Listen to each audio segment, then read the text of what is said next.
Hello everyone, मैं अरबी Jinnu classes में आपका स्वागत करता हूं। जैसा कि आप सभी को पता है, आरबीएससी हो चाहे सीबीएसई, जो बोर्ड एग्जाम है कक्षा 10वीं और 12वीं की बहुत पास में है। तो किन बातों को आपको ध्यान में रखना है जिससे कि आपकी 10वीं 12वीं की जो बोर्ड परीक्षाएं हैं उन पर कोई असर नहीं पड़े, उनके परिणाम पर कोई भी असर नहीं पड़े। तो आपको किन बातों को बोर्ड एग्जाम में विशेष ध्यान रखना है, उसकी तैयारियों में ध्यान रखना है, तो मैं काफी इंपॉर्टेंट बातें आपको बताने वाला हूं। स्पेशल 3 बातें होंगी जिन पर मैं चर्चा करूंगा इस वीडियो के अंदर। तो पैसेज बना के वीडियो को एंड तक देखना है, और जिसने अपने चैनल को सब्सक्राइब नहीं किया गाइस, वो चैनल को सब्सक्राइब करें, बेल आइकन को प्रेस करें, जिससे आने वाली सभी वीडियो की नोटिफिकेशन आप तक पहुंच जाए। तो जैसा कि आप सभी को पता है, कक्षा 10वीं की और 12वीं की जो बोर्ड परीक्षाएं हैं वो मई के महीने में स्टार्ट होंगी। 6 मई से आपकी आरबीएससी बोर्ड की एग्जाम स्टार्ट होने वाली है, कक्षा 10वीं की भी और 12वीं की भी। और आपके पास लगभग 1-1.5 महीना बचा हुआ है, तो आप अपनी प्रिपरेशन में लगे हुए हैं और प्रिपरेशन जोर शोरों पर है, मतलब आप समय दे रहे हैं अपनी पढ़ाई में। अब आपको किन किन बातों का ध्यान रखना है। पहली बात, रूटीन बनाएं, रूटीन से पढ़ाई करें। रूटीन मतलब आपकी रेगुलरिटी होनी चाहिए कि मुझे रोजाना 6 घंटे सेल्फ स्टडी करनी है, मुझे 8 घंटे सेल्फ स्टडी करनी है तो करनी है। आपका रूटीन फिक्स होना चाहिए जब तक आपकी बोर्ड एग्जाम हो तब तक। बिना रूटीन के आप कोई भी काम नहीं करेंगे। रूटीन में और क्या क्या चीजें आती हैं, जैसे आपने फिक्स कर रखा है, आपने टाइम टेबल बना रखा है कि मुझे 3 घंटे मेन सब्जेक्ट पढ़नी है और 3 घंटे मुझे ऐसी सब्जेक्ट पढ़नी है जो सरल हो। जैसे आप मैथ और साइंस पढ़ रहे हैं, बीच में आप हिंदी पढ़ लिए, बीच में आप संस्कृत पढ़ लिए, तो आप अपने हिसाब से ऐसे रूटीन को सेट करेंगे जो सरल और जो कठिन सब्जेक्ट है उनमें मैच खा सके।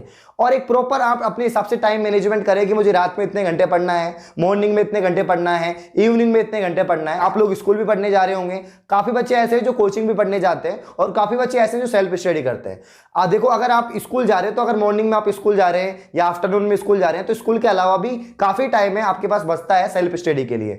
उस सेल्फ स्टडी के टाइम में आप 6 जो आपके सब्जेक्ट हैं, 6 सब्जेक्ट को प्रॉपर तरीके से आप टाइम दो, सभी सब्जेक्ट को बराबर। इस हिसाब से अपना टाइम मैनेजमेंट बनाए, रूटीन इस हिसाब से सेट करें कि सभी सब्जेक्ट को बराबर समय मिले, क्योंकि एक सब्जेक्ट से आपकी परसेंटेज बनेगी नहीं, आपकी परसेंटेज 6 की 6 सब्जेक्ट से बनेगी। तो सब में आपको टॉप करना होगा और सभी को बराबर समय देना होगा। आप अपने हिसाब से सेट करें कि आपको जो सब्जेक्ट कठिन लगती है उस पर ज्यादा समय व्यतीत करें और जो आपको सरल लगती है उसमें कम करें। तो आप अपने हिसाब से सेट कर ले। लेकिन अब जो टाइम है वो है फिक्स रूटीन का, फिक्स टाइम टेबल का और फिक्स रेगुलरिटी का। आपको रेगुलरिटी रखनी है, बिना रेगुलरिटी के कुछ नहीं होगा। अगर आप सोच रहे हो कि मैं 3 घंटे रेगुलर पढ़ के 3 घंटे में आराम कर लूं, ऐसा करने वालों की परसेंटेज बिल्कुल नहीं बनेगी। आपको रेगुलरिटी रखनी होगी। पहली बात ये आपको ध्यान रखना है। इसमें 3 चीज मैंने बता दी है। एक तो आपकी रेगुलरिटी होना चाहिए, एक आपका रूटीन फिक्स होना चाहिए और एक आपका जो टाइम टेबल है वो फिक्स होना चाहिए। नेक्स्ट, सभी हिंदी माध्यम छात्रों के लिए खुशखबरी।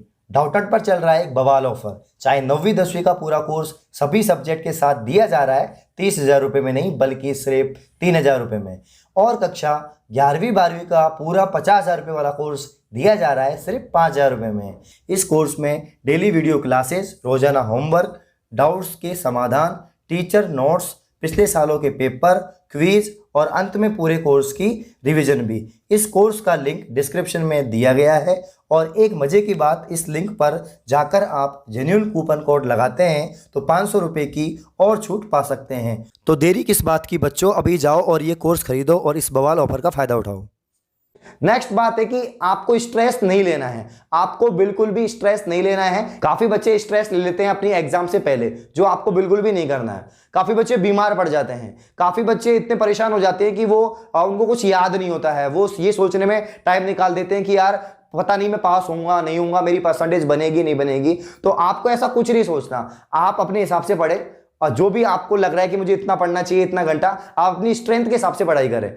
अगर आपकी स्ट्रेंथ है 8 घंटे की, आप पढ़ रहे हैं 12 घंटे, तो ऐसा नहीं हो पाएगा। आपकी स्ट्रेंथ है, आपका जो पावर है, आपकी जो शक्ति है, उसी के हिसाब से आप अपनी पढ़ाई करें और स्ट्रेस बिल्कुल नहीं लें, टेंशन बिल्कुल नहीं करें। जो भी होगा अच्छा होगा। सकारात्मक सोचें, आपकी सोच पॉजिटिव होनी चाहिए। आपके दिमाग में ये सेट है कि मेरी परसेंटेज इतनी बनेगी तो इतनी ही बनेगी, तो आप पॉजिटिव थिंकिंग रखें। इसके अलावा स्ट्रेस बिल्कुल नहीं लें, टेंशन बिल्कुल नहीं करें और हेल्दी मतलब कि डाइट ले। हेल्दी डाइट बहुत ज्यादा जरूरी है। खाने पीने पर विशेष ध्यान रखें।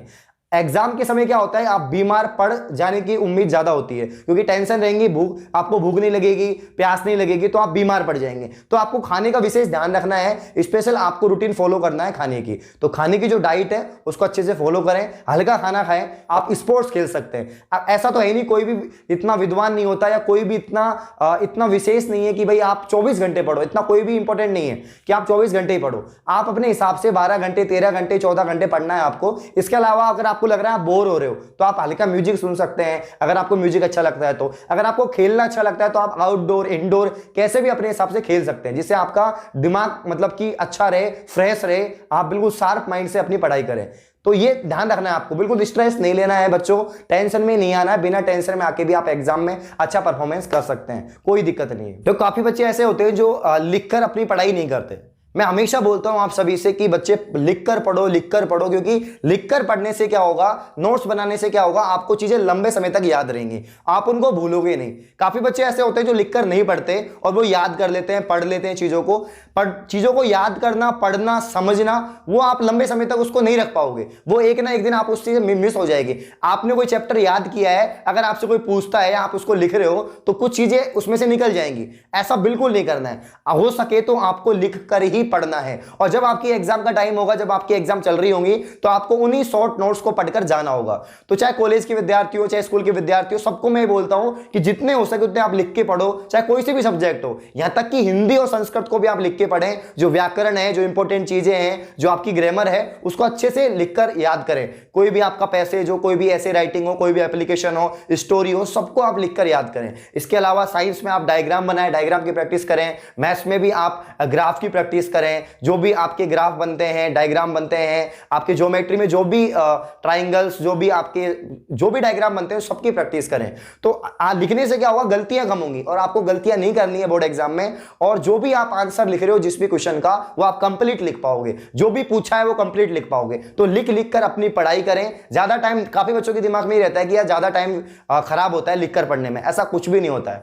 हाँ, काफी बच्चे ऐसे होते हैं जो एक बार देख लिया तो उनको याद हो जाता है, बट जिसको याद नहीं हो रहा वो लिखकर याद करें, प्रैक्टिस करें, लिखकर बार बार लिखें चीजों को, जिससे कि क्या होगा, आप लंबे समय तक भूलेंगे नहीं और आपकी एग्जाम के अंदर वो चीज आने ही वाली होगी, तो आप अच्छे से उसको लिख पाएंगे।